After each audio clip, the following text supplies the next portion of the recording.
चलिए, संविदा कर्मियों के लिए बड़ी खुशखबरी। हमेशा खुशखबरी बनी रहती है। तो आपको पता होगा कि जब इलेक्शन का दौर शुरू हुआ था, ठीक उसके पहले लगातार हमारे संविदा कर्मियों के लिए सरकार जो है चिंतित नजर आई थी। बहुत सारे संविदा कर्मियों का जो है अल्प मानदेय में वेतन वृद्धि किया गया था।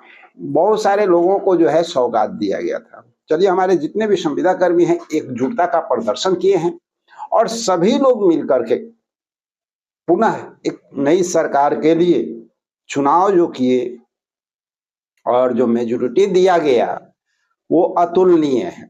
बिहार में नंबर कहा जाए वो अतुलनीय है भाई, नंबर की बात हटा दें। क्योंकि जो प्रदर्शन देखा गया जदयू का या बीजेपी का स्ट्राइक रेट लाजवाब रहा। अब यहाँ पे जो है नई सरकार बनने की कवायद तेज हो चुकी है और दूसरी ओर विपक्ष जो है अपना मंथन में लग गया है। क्योंकि विपक्ष का काम ही उतना ही है कि भैया अगर जीत हुई तो सरकार बनाएंगे और अगर हार हुई तो भाई मंथन करेंगे। आज ही आप देखे होंगे कि बैठक विपक्ष के यहाँ भी चल रहा है और आज आप ये भी देखे कि जो हमारे मुख्यमंत्री हैं नीतीश कुमार जी, वो राज्यपाल जी से मिलने भी गए थे, उनको सारी जानकारी दिए हैं और ये भी कहे हैं कि भाई 19 तारीख को हम आकर के जो है इस्तीफा देंगे और नया सरकार बनाने का पेशकश करेंगे। अब सवाल उठता है कि इसमें संविदा कर्मी कहाँ है? तो बिल्कुल संविदा कर्मी है भाई, क्योंकि संविदा कर्मियों की अगर बात किया जाए तो संविदा कर्मियों के लिए एक अच्छी खबर है कि नई सरकार का जो गठन हो रहा है उसके बाद संविदा कर्मियों का जो काम अधूरा पड़ा था उस काम को पूरा करने के लिए सरकार तेजी से आगे बढ़ती हुई नजर आएगी। और नजर आखिर क्यों नहीं आए? जितने भी संविदा कर्मी हैं सभी लोग एकजुट होकर के एक मुश्त एक तरफा वोटिंग भी किया गया है। आप समझ सकते हैं कि जब एक तरफा वोटिंग किया गया है तभी तो इतनी बड़ी मेजोरिटी मिली है। जनता का ही तो वोट है ना। तो सवाल है कि अब जो है संविदा कर्मियों के लिए बड़ी खुशखबरी निकल करके सामने आ रही है कि भाई जैसे ही सरकार का गठन होगा, यानी सरकार का गठन कब होता है? 20 तारीख को बताया जा रहा है। संभवतः अलग बात है, 1-2 दिन बढ़ जाए घट जाए वो अलग है, लेकिन 20 तारीख को बताया गया है। सारा कुछ फिक्स हो चुका है। फिक्स तो ये भी हो गया था कि आज जो है 17 आज के डेट ही माननीय मुख्यमंत्री को इस्तीफा देना था, लेकिन ये 2 दिन के लिए और बढ़ गया है। 19 तारीख को ही इस्तीफा दिया जाएगा और 20 तारीख को शपथ ग्रहण की प्रोग्राम जो है चल रहा है, सारी व्यवस्था की जा रही है। तो शपथ ग्रहण होते के साथ बस समय इतना लगेगा कि मंत्रिमंडल का विस्तार, सरकार वही, हमारे मुख्यमंत्री वही, हमारी प्रॉब्लम वही, हमारी समस्या वही, यानी हर चीज को वो बखूबी बहुत अच्छी तरह से जानते हैं।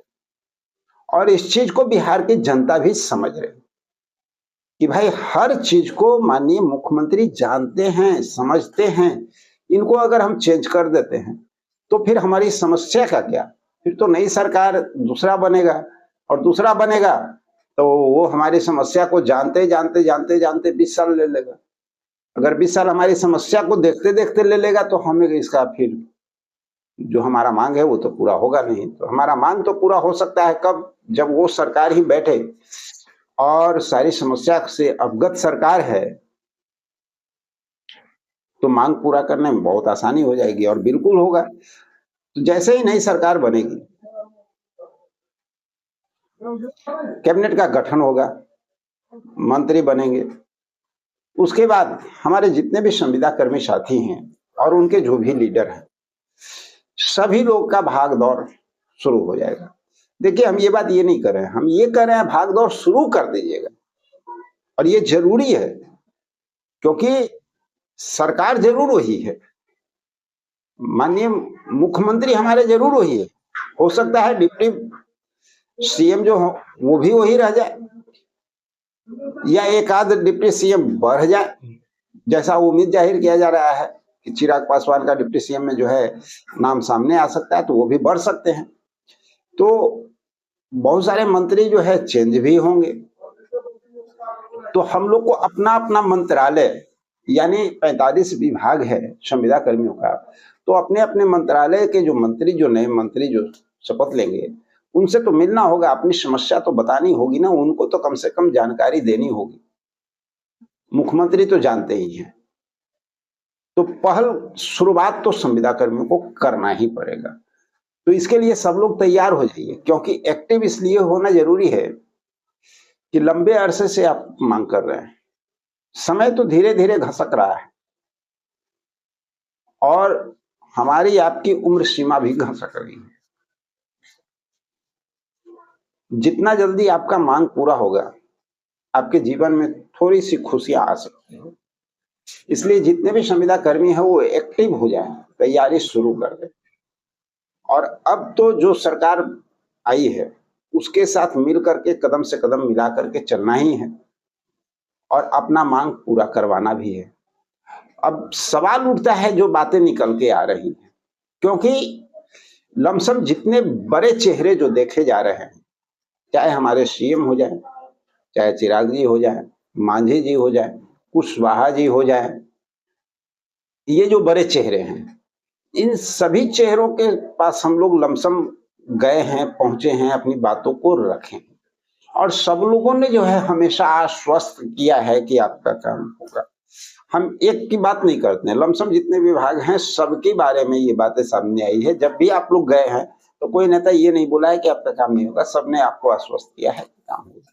तो अब समय आ गया है हमें भी कहने का कि भाई हमने मेजोरिटी आपको दिया, पूरा बिहार एक तरफा वोट किया है और ये जो विकास की गंगा है इसका रफ्तार थोड़ा तेज होना चाहिए और समय रहते हम लोगों का कार्य भी होना चाहिए। जैसा कि एक समय चंद दिन पहले की बात है जब शिक्षक लोगों को परमानेंट किया गया था, बहुत सारे जो संविदा पे कार्यरत शिक्षक थे उनको परमानेंट किया गया, राजकर्मी का दर्जा किया गया और सभी संविदा कर्मियों को राजकर्मी का दर्जा देने की बात खुद जो है माननीय मुख्यमंत्री कह चुके हैं। तो साथियों, उम्मीद भी बरकरार है और जो मुख्यमंत्री खुद अपने मुख से ये बात बोले हैं कि हम 4.5 लाख संविदा कर्मियों को सरकारी कर्मी का दर्जा देंगे, यानी सारी सुविधा मुहैया कराएंगे और वो खुद मुख्यमंत्री हैं, तो स्वाभाविक है कि अब उनका अगला स्टेप भी वो होगा। और हमें भी विश्वास है और हमारे जितने भी संविदा कर्मी साथी हैं सबको विश्वास है कि आने वाला जो ये 5 साल है इस दौरान बहुत कुछ हम लोगों को देखने को मिलेगा। और ये जो सरकार बनी है ना, ये सरकार पहले की तरह, यानी जिस तरह से 2005 में आप देखे थे विकास की गंगा बही थी 5 से 10 के बीच में, फिर बीच में कुछ जरूर स्लो हुआ, लेकिन आने वाला जो समय है सेम वो विकास की गंगा इस बार रोजगार पर बहता हुआ नजर आएगा। क्योंकि अब जो है सत्ता पक्ष, अब जिनकी सरकार बनी है वो भी बहुत अच्छी तरह से समझ चुके हैं कि बिहार में बेरोजगारी का जो मुद्दा है वो बहुत बड़ा मुद्दा है, संविदा कर्मियों का जो मुद्दा है वो बहुत बड़ा मुद्दा है। क्योंकि इस इलेक्शन के दौरान ये जो चुनाव हुआ है इसके बीच में विपक्ष के द्वारा सबसे जबरदस्त तरीके से अगर किसी बात को उठाया गया है तो वो बेरोजगारी की बात को उठाया गया है, वो संविदा कर्मियों की बात को उठाया गया है। तो अब ये सारी बातें सत्ता पक्ष के जहन में आ चुकी है और आज तक ये चीज देखा गया है कि विपक्ष जब जब किसी खास मुद्दे को अपनाता है तो सत्ता पक्ष चाहती है कि उस समस्या को सॉल्व करके जो है जनता के अंदर अपना पैठ बनाया जाए।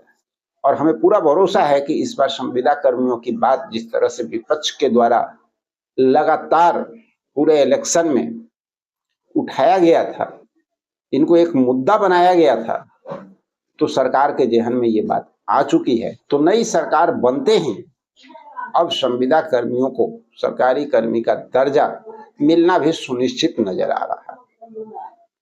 अब सिर्फ और सिर्फ हम सब लोगों को थोड़ा एक्टिव होने की आवश्यकता है, समय रहते काम करने की आवश्यकता है।